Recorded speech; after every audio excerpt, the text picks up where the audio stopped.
Oh boy. It took me a while to get to filming this because I knew that I had to rant about a Booktube favorite.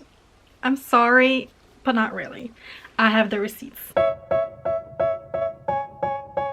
Hi guys, welcome back to my channel. This is gonna be the rest of my March wrap-up.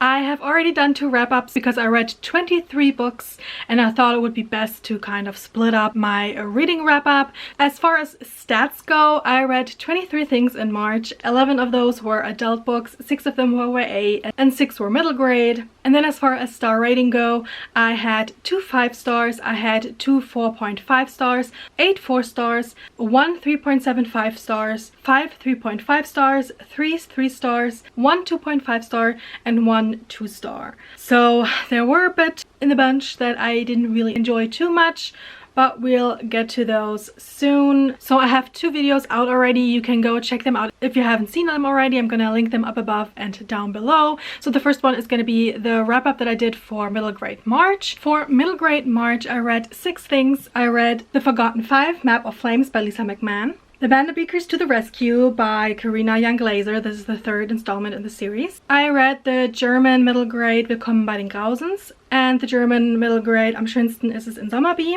as well as the German middle grade Rory Shy, the 6th installment in that series. And last but not least, the 2nd volume of Spy Family. If you want to know more about what I rated these and what I thought about them in general, go check out that video. And in March we also had the final book support group around 11, and for that I read 8 things, 2 of which were also mentioned in the middle grade March wrap-up. The Rory Shy middle grade was one of them, as well as Spy Family Volume 2. And then I also had these 5 books plus an ebook that I read, which are 2 volumes of the Saga series, the sequel to Godkiller, which is Sunbringer by Hannah Kanna, Fire by Kristen Kishore, and Spellslinger, the 1st book in this series, as well as the 3rd installment in the Rumble House series, which was Boy of Chaotic Making. Again, if you want to know anything more about these books, go check out that video. I'm gonna link it down below, like I said. Actually, we're gonna start off with a 2.5 star, which was the 3rd installment in the Phillida Bright mystery series, and that is Murder by Invitation Only. I enjoyed the 1st book of this so much. I thought it was so well done. I had so much fun with it. And the 2nd book in the series I gave 2.5 stars, and I thought maybe it was just a glitch, maybe it was just me getting into the series. But I had to give the 3rd installment a 2.5 as well. I think this is where I'm gonna stop reading this series because I think it's not for me. Again, the 1st book I can highly recommend, really loved it. This one was just meh. And since reading it and rating it, I have learned that this is again based on an Agatha Christie novel, and just from the synopsis, it's basically the same. In this series we follow a maid for Agatha Christie who is solving crimes that occur in and around the estate of this famous author, and I can't vibe with this character anymore. She's not like any other maid. She's different, she's spunky, she's not like taking any shit, and I like that in the 1st novel. I can't with this anymore, because she herself is kind of like putting herself above everybody else, looking down on everybody else, not doing a good job, and I don't know, I can't with her anymore. So in this 3rd installment there is actually an invitation to a party, and then it says there is gonna be a murder at this party. Now everybody of course thinks it's just like a murder mystery party where they're acting out a murder, and as the guests arrive they have to kind of solve the mystery, and Agatha Christie doesn't really have time for it, so the maid goes because she is known for solving crimes now after solving 2 already. And then she goes, and of course someone actually dies during this whole spiel. So so far so good. I just didn't like any of the rest. I didn't really feel I was invested in solving this mystery. I didn't like the writing style. There was a lot of repetition going on. I think there was like 35 times during the whole novel, I counted, that the main character Phillida was just like quite as an answer to something. Somebody was saying something and then she's like quite or quite right. And there was this whole thing about like a vacuum arriving at the estate, which was a fun fact in the beginning because nobody's really trusting this vacuum because it's something so new during that time. But it was mentioned so many times that it was late and that everybody was kind of waiting for it to arrive, and it just had nothing to do with the plot, and I was like, okay, it's done now, you can stop. All in all, it was just written with a very heavy brushstroke, and I just can't with it anymore. So that's gonna be it for me for this series. Let's move on to something better. And that for me was Immortal Longings by Chloe Gong. I enjoyed this so much. I actually spun the wheel for this, for reading someone else's favorite book, and I'm really glad that I finally got around to reading it because it was really fun. There was of course a lot of similarities to a certain game, The Hunger Games. So I saw that, of course, but it didn't really take away any of my enjoyment of this book. We follow 3 people who are entering this game to the death, and in this world people can switch bodies. So some people in the society have the ability, the gene, to jump between bodies. It is very dangerous, it is a very difficult thing to do, and you shouldn't do it just willy-nilly, but if you can do it, you can basically get away with anything because nobody can actually prove you did something if you're another body. And once in a year there is this competition that the winner gets a lot of money, a lot of glory, and these 3 people that we follow have very different agendas going into this game, and I really enjoyed just being in their minds and seeing how they interacted not only with each other but also like with the rules of the game and with the society, and if they themselves liked to switch between bodies, the whole aspect of not being in your own body and what you do with it, just like you take someone's body, you inhabit it, and some of them don't care like what happens after they leave. One of them doesn't really remember his own body because he's left it behind so long ago. One of them is a prince who is watching all this and kind of pulling the strings in the background, and then you have a girl who is a lost princess, and she's kind of trying to get back at the people who have murdered her family, and she herself doesn't like to jump between bodies, so she is just sticking to one body and trying to actually win this game just by merits. And I just really liked it. I really enjoyed it. It was fast-paced. I had a lot of fun with it. Really can't wait for the next installment of the series. Oh, probably should say what I rated it. I rated it 4 stars. Also, something that I really like with Chloe Gong's writing, she always takes something real in historical sense and puts a fantastic spin on it. So this is actually set in a city that is walled off, so everybody's kind of crowded in. Nobody can actually go anywhere and they just go up. I imagined like a lot of skyscrapers, also kind of like run down, and nobody really has place to breathe, which is also why a lot of people take part in this competition, just to get out of these slums. And actually in the author's note, Chloe Gong talks about this city in China, and this was actually inspired by 1990s Hong Kong's Kowloon walled city. I'm sorry if I mispronounced that. I had never heard of the city, and it's always so interesting to find out more about these kinds of inspiration that we normally don't have in Western culture. So I'm really happy to go and read more of Chloe Gong's. I really enjoyed all of the books that I read by her. There are some still left, so I might just go ahead and pick some up real soon.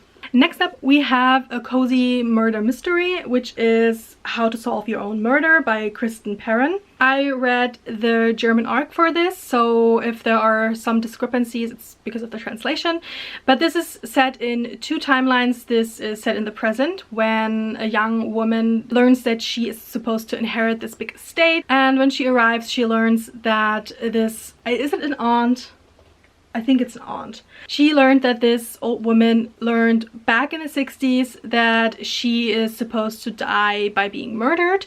So she went to a fortune teller and she got foretold that she was gonna die by murder. So for the last half century, this woman kind of saved all the dirt that she has on people in her midst and everybody that she knows, just because she knows one of them is probably gonna murder her. And now she put in her will that in order to get this inheritance, they need to solve this murder. So that's kind of where the murder mystery plot comes in, but we also switch back to the 60s and learn more about this recently deceased woman, what she was like in her youth, who her friends were, who are also all in this newer timeline because they're now older and are still involved with each other's lives, and it's really interesting to see like how they all developed and what happened back then when one of the friends of the now deceased went missing. Nobody really knows what happened to her, and that's also like interwoven into this plot. So it's not just murder mystery, it's also kind of a missing persons case. And yeah, I really enjoyed this. I did think that the writing style felt a bit new adult, so it felt a bit more contemporary than the usual crime novels that I read.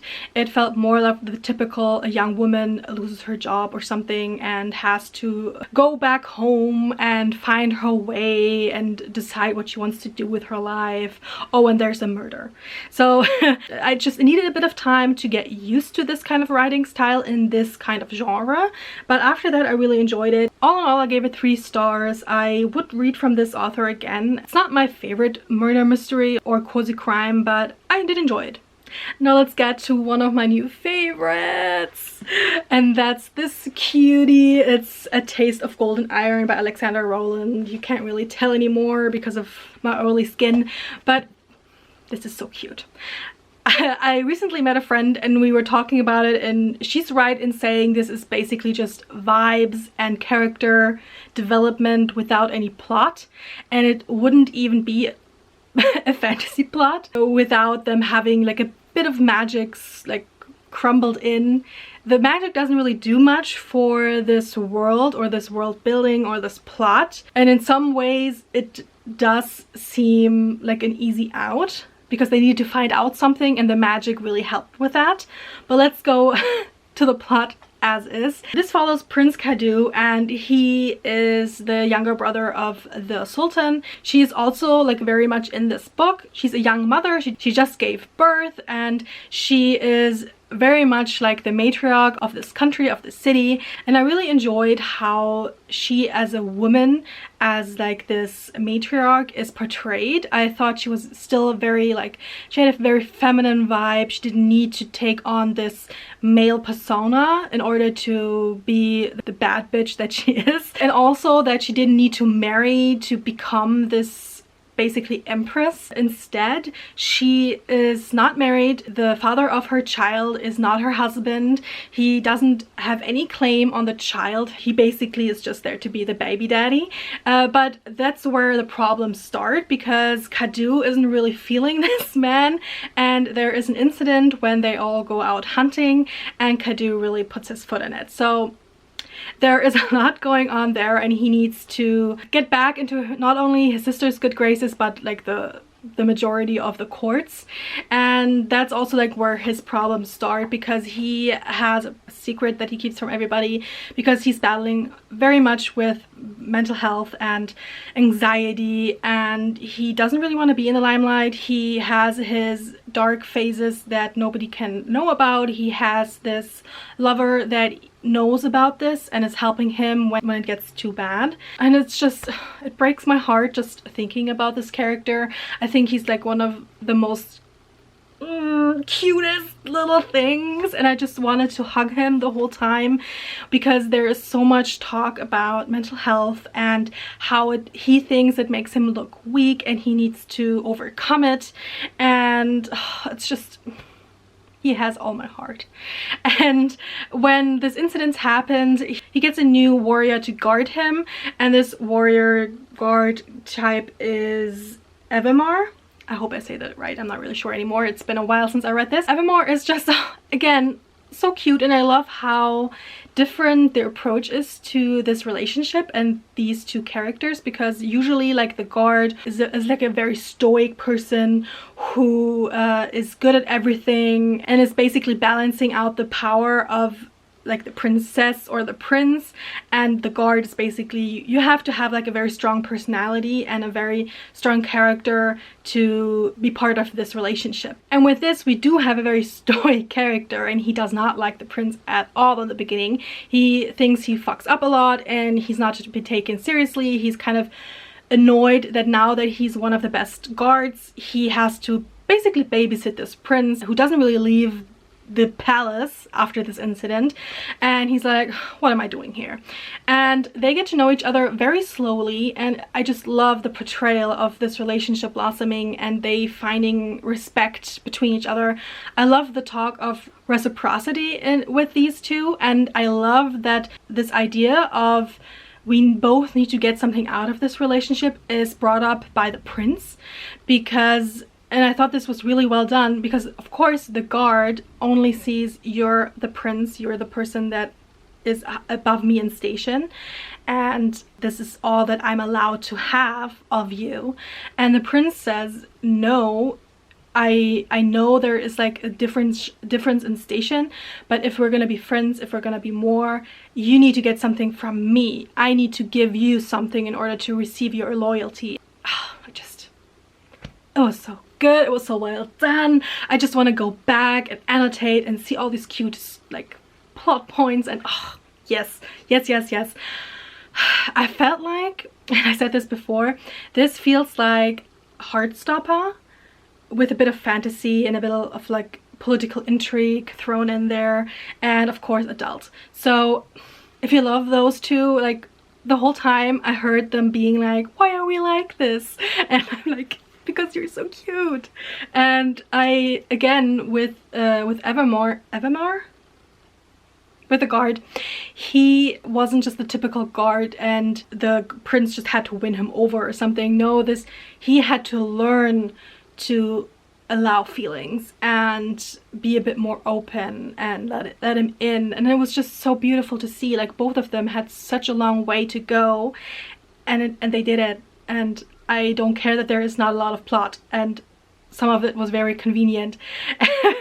But I don't care, I was here for it. I love it. 5 stars, one of my favorite books of the year so far, and you will definitely see it at the end of the year when I do my favorite books of the year, for sure. Next up we have another first in the series, and that's The Bone Spindle by Leslie Vedder.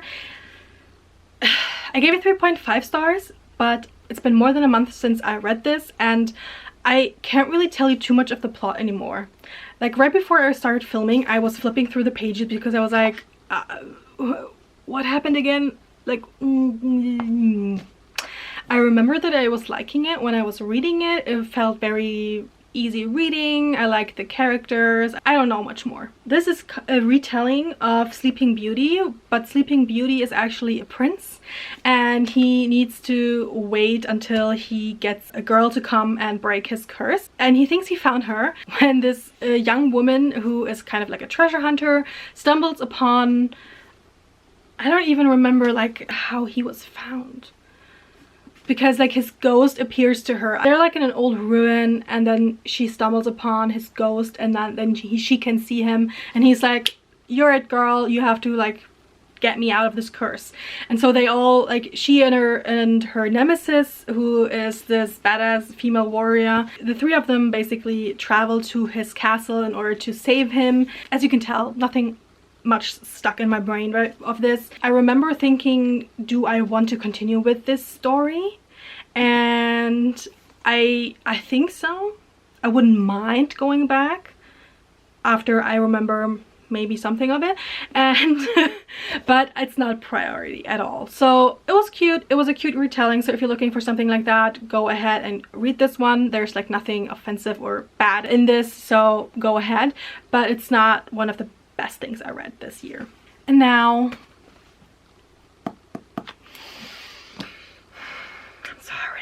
I'm sorry, now I have to go to this.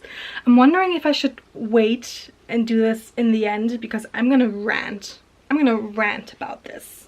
Do I want to do this now? Yes. Okay, let's go. Let's go. I know I might get some shit for this. Is this a new favorite of mine? Hell no. Do I hate it? No. But I definitely have some problems with this book, and I'm sorry if this is a new favorite of yours. Of course, you do you. I found some things that I really didn't like with this one, and I'm contemplating if I even want to go into the next book. And when I was considering reading other things by this author, I learned that he does this shit with the other books as well, and I'm like, no. If this is what he pulls every time, then no, that's not it for me. This is gonna be spoiler free, so don't worry about it. If you still want to read this, that's okay. I gave this 3.75 out of 5. So it's not a bad book at all. I don't think it's a bad book. I don't think it's badly written. I do think it was very convenient, and it does really read like the first book in a series. Also, it reads like 3 different books. It was nice of the author to put it in 3 parts, because those 3 parts feel very differently when you read them. Like, first we have this very interesting and very intricate magic system in this world, where we have a hierarchy of people, and you seed your energy and your will to live and basically your soul to the one above you. So if you're next in line, you have maybe like 3 people who give you their energy, and then there is the next step in the hierarchy, and they get maybe the energy of like 15 people and 59 people and like 100 people, thousands of people. So when you're at the very top, you have all this magic, all this energy, and you have all this strength, and you're basically invincible. When you are seeding to someone, they can just take your energy whenever they need it, and in that moment you feel the loss of that energy. So if they take too much, you can actually die. I love that idea. I thought it was so well thought out, even though like in the beginning I had to do the math. There was a lot of math going on because they were like explaining the whole system, and I was like, okay, let me get this. I got out the calculator and I was like, okay, I get this. This makes sense. We were thrown into this plot, into this prison, where we see that some people are basically in these machines where they just have to give off their energy. It was so well done, like the feeling that you got from just being in that prison and following this character, which in the beginning I thought was older, because he's like a guard in this prison. I'm like, oh, okay, he's maybe like mid-30s or something. And then we find out that he is basically a teenager. And I'm like, I didn't see that. Okay, but fine. So I really enjoyed this aspect, this world building. I really wanted to know more. And then we follow this young guy, and he is giving the opportunity to go to the war college, to this academy, and infiltrate it and spy on the person who is leading the school. It's said that there is something going on, but nobody really knows. There are different factions of the political system, and nobody really knows what's going on at that school, and the person who is leading the school has a lot of power in this world. So they are putting him in, and they're like, you're going, boy, we can get you in there, you go there, you spy for us, and you report back to us. Again, something that I'm not opposed to. I really thought that would be a very interesting thing to do, until we get to the academy and we find out that in order for all of them to be equal, they take away this seeding power, which basically takes away all the interesting things about the society. Now they're just at a magic school, and he has to go through this magic school, and he has to go up in the ranks. He has some hurdles that he has to hurdle. There's no hurdle love can't hurdle.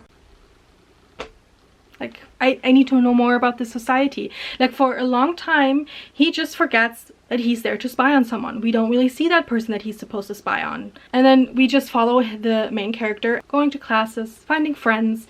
And I love the friends aspect. I love the people that are mentioned there, that we get to know and why they're there. And I love those people. I love the characters, no doubt. But again, with the characters, we have guy friends, very well described. We have few female characters, and those female characters are just like very one-dimensional. Even the love interest, she's just there to be the love interest. Again, I enjoyed this part. I liked the writing style, and while I was reading it, I was really into it. I was just going through the pages. I was kind of disappointed that we didn't have more of this intricate magic system and the world building, but I didn't mind it as much while I was reading it, because I was enjoying the story, but it was just a very different story. I'm not spoiling anything, but like the third part in this book is again a very different writing style. He just throws something in there, and it's supposed to make you go like what's happening here? I didn't see this coming, and oh my god, that is so weird, and where is this leading us? Nope, did not fit in with the rest of this book. There were 2 or 3 scenes that kind of foreshadowed that this was gonna happen, and I clocked those situations that were foreshadowing that, but only because I was like, this is kind of weird. This doesn't really fit with the rest of it. Like, what's going on? I was intrigued by these situations and by these scenes, but it didn't fit in with the rest. He was just trying to do so much with this book by putting everything in there. We had Chloe Gong with similarities to Hunger Games. Hunger Games in this, definitely. There is like a trial that's happening later on in this book, and that's basically Hunger Games. And we had something else, like a school thing that they did. They had to run through this maze. They had to become really good at communicating and getting someone through the maze. I mean, come on, that's just basically the Maze Runner. Am I the only one who saw that?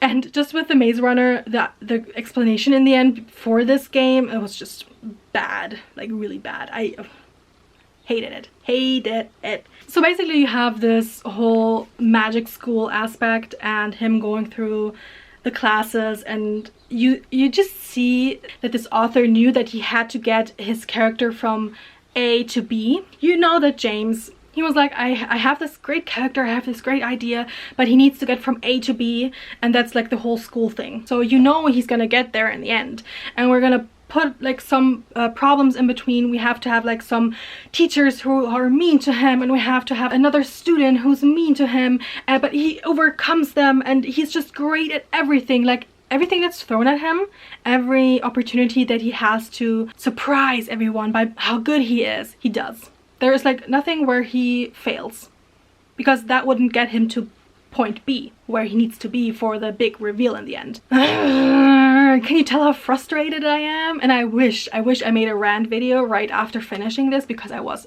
so frustrated. And I'm glad that I sat down and took notes afterwards, because I needed to get it off my chest.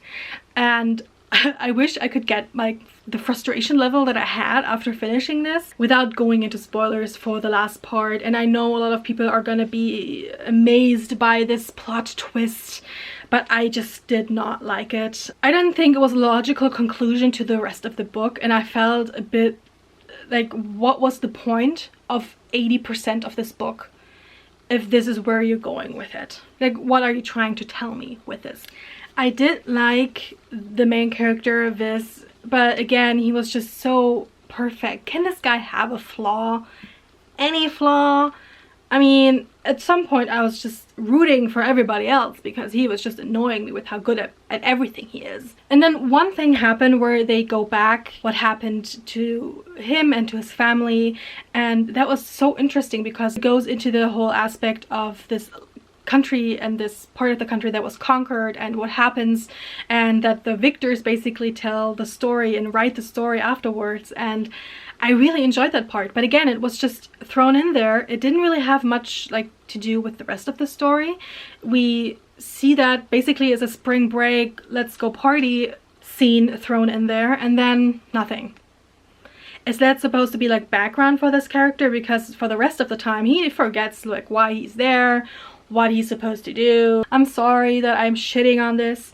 I do recognize that the author knows how to write.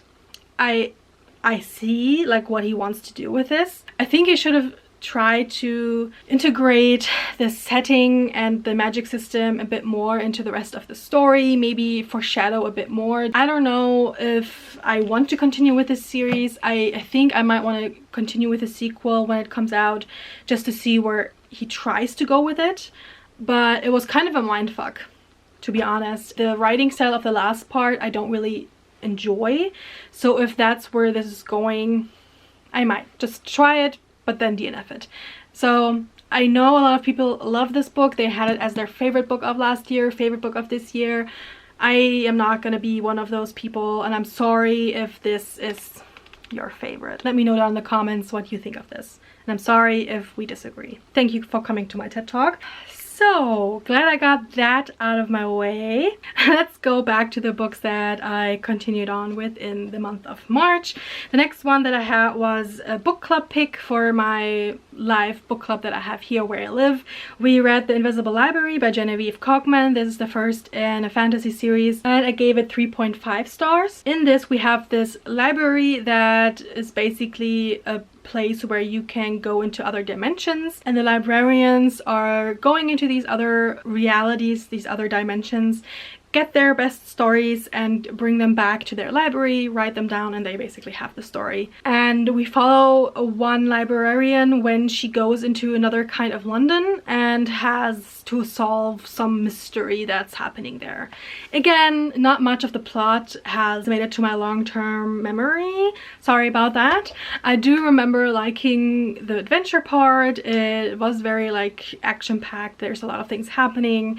I wasn't like the biggest fan of the characters or their like relationships and stuff, so I'm not sure if I'm ever gonna get back to this series. It was fun while it lasted. Let's go with that and move on. Next up we have Fate of the Fallen by, what's his name, Cal Cade. This is an arc that I got in 2019, and I'm so happy that I finally got around to starting this series, and I'm definitely going to continue with this one. This starts with the premise that you basically have an epic fantasy world, kind of like Lord of the Rings, and there is this prophecy that says that they're doomed. This world is doomed, it's gonna die. All the threads of fate basically show them you're fucked. There's just one light at the end of the tunnel, and that is the chosen one, the one golden boy that is gonna save the world, and then he dies. What happens after that? So you have kind of the Frodo character, but he dies, and now everybody is like, shit, what are we gonna do? We're doomed. We have his best friend who was supposed to go with him on this voyage of saving the world, but just he had the role of the side character, of like this sidekick, and he was fine with it. He actually didn't want to leave. He was just fine staying home with his girlfriend, who dumped him basically for his best friend right in the beginning, so hate her. And he is basically saying, fine, you're my best friend, I'm coming with you. They left, and 5 minutes later the golden boy gets killed. His head is cut off, and now this sidekick has to save the world. Not even he doesn't have to save the world, he chooses to save the world, because everybody else is kind of like throwing in the towel, and they're like, well, we tried, that's it. And he's like, wait, what? Are we just gonna wait until this dark lord there and kills everybody and the world goes to shit? No, we're gonna do something about it. Let's pick up our axe and let's go. And I love that. I love him as a character. I love that even though everybody's telling him to just give up, he goes and he does it. And he has to deliver the head of his best friends to King. Is it the king? I'm not sure. But he basically has to go to the court and be like, here's the golden boy, sorry. We failed him, he failed us, what's gonna happen now? And I did not expect that while he's carrying the head, he's actually hearing his best friend's voice in his head, and he's kind of like wondering, am I going crazy, or is this magic, or what is happening here? And I love that. I love the banter between these two. So I was really happy to have a bit more of this golden boy, because in the beginning we have chapters from his POV, and they're not like throwaway chapters. They're really intricate. We have a lot of why he wants to do what he set out to do. He learns about this prophecy and he's like, yeah, I'm doing it. I want to be that person, and this is all my backstory. And even though it says right here that he gets assassinated, I was blindsided by it, because I was kind of like, oh, his chapter sounds so much fun. Oh, there he goes. He's dead. Great. Now what?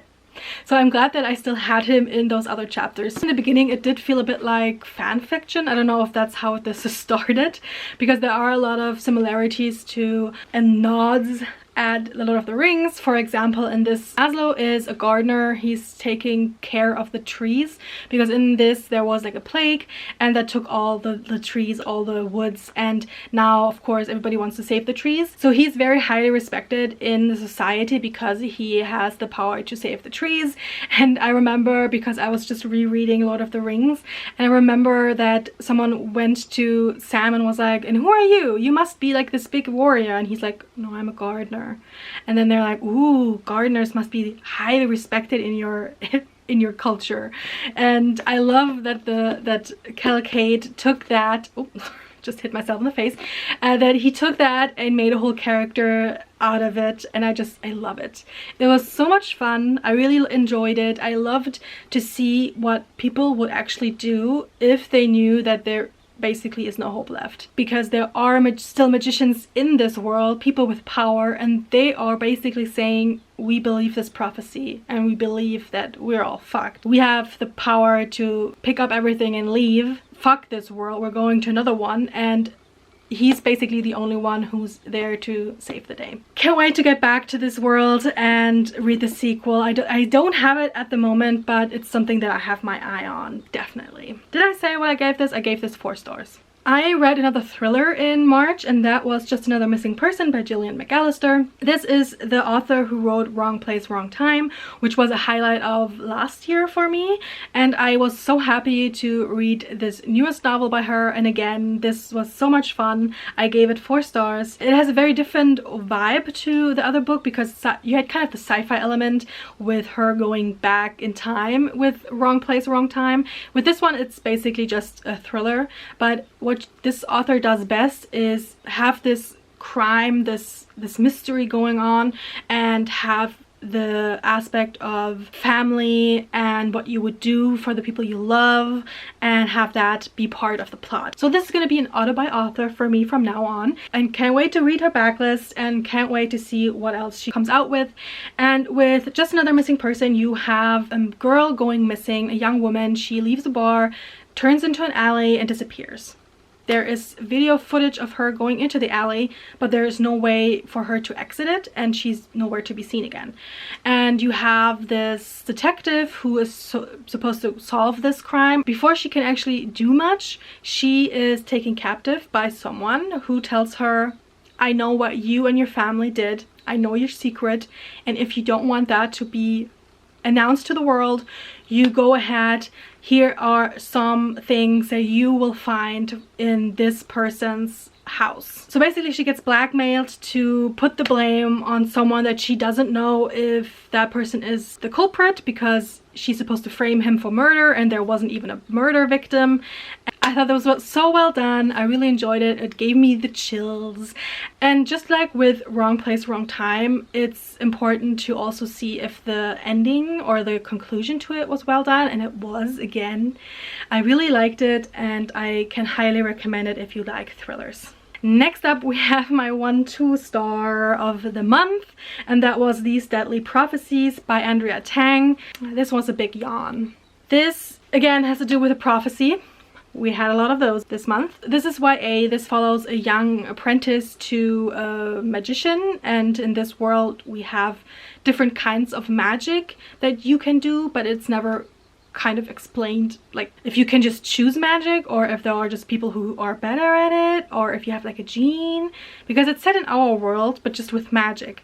And I made this note, how? We don't know like how any of it is working. The magic system isn't really explained. But we have this apprentice to this magician who is one of the best at prophesizing. He's very respected in his field, and the prophecy is that he gets killed, and it's gonna be one of his loved ones. His most beloved person will kill him. Then he dies. And this apprentice is basically the one trying to solve it. It's kind of sold as Knives Out, but with magic, and I get that. It does have that feel to it, but there was something with the pacing, it was off. I just did not like the characters. So the main character, I never really felt any emotion from her. This is supposed to be someone that she loved, that she respected, and I never really felt that just by her reaction. There were kind of plot twists going on left and right, and I never felt her be like, oh, no way. It was just like, and then this happened and this was revealed. Okay, let's move on. And like I said, I really wanted to know more about like the magic system. I wanted her to get like a premonition or something. I wanted to see like and be part of this whole thing, and it just never happened. And I was kind of hoping for it to be this bam bam bam, she's trying to solve this murder. I wanted her to be in it and just be suspicious of everybody and trying to figure it out. But really, there wasn't really much like solving the case. I can't even tell you like what the rest of the plot was, because it was just meandering on and nothing really happened. It was a very short book and I was still bored as fuck. Had high hopes for this one. No. 2 stars. Next up, we have this beauty that is Poison Study by Maria V. Snyder. This is the first in a series, and this was on my radar for a very long time. It was released way back in the day, but I never really gravitated towards it because I didn't like the cover, but I've heard nothing but great things, and I can see why people love this series. I gave it 3.5 stars because it did feel very like OG YA back in the 2010s, that kind of fantasy. I like the character. Like, the main character is like a fierce girl who's trying to survive in this world, but you also have like the love interest be this dark kind of person who doesn't have a flaw, morally gray, bad boy enemy who she falls for. I didn't really get much for him, so he's just a silhouette of the typical love interest in these kinds of books. I didn't really feel any kind of character from him, but I do enjoy the main character. When we start this novel, she is in the dungeons because she's waiting for her execution. She went ahead and murdered a son of a general, and now that general of course wants her dead, and she gets the chance to survive. But for that to happen, she needs to become the taste tester of the commander who's leading this country. I liked that it wasn't like a prince or a king. I liked that it was kind of military style, and I liked her trying to survive in that environment. Right in the beginning, she does get poisoned by the commander's second in command, who is supposed to teach her about all these poisons that could potentially be in the food for the commander, and she gets poisoned by him in order to be sure that she will stay with him and doesn't try to run away, because she needs the antidote every day in order to survive. And we follow her as she navigates the halls of this castle, but of course there are also people who are still trying to get to her. The general whose son died, he's kind of mad that she survived, and he's like, I'm not having it, you dead. So he's trying to assassinate her, even though she becomes more and more involved with the people up top. So I do want to continue with the series. I liked the beginning. It was a very basic start to a series. I have heard that the world building gets bigger starting with the second book in the series, so I do want to get back to it, and I do see why people love this series. So yay that I got this beautiful edition, and I can't wait to continue with it. That's it. Those were the 23 books that I read in March. Let me know down in the comments what your favorite book of the last couple of months were. Let me know if you read any of the books that I mentioned and what you thought of them, especially the controversial ones. And until the next time, I hope you have all the great reads. Bye!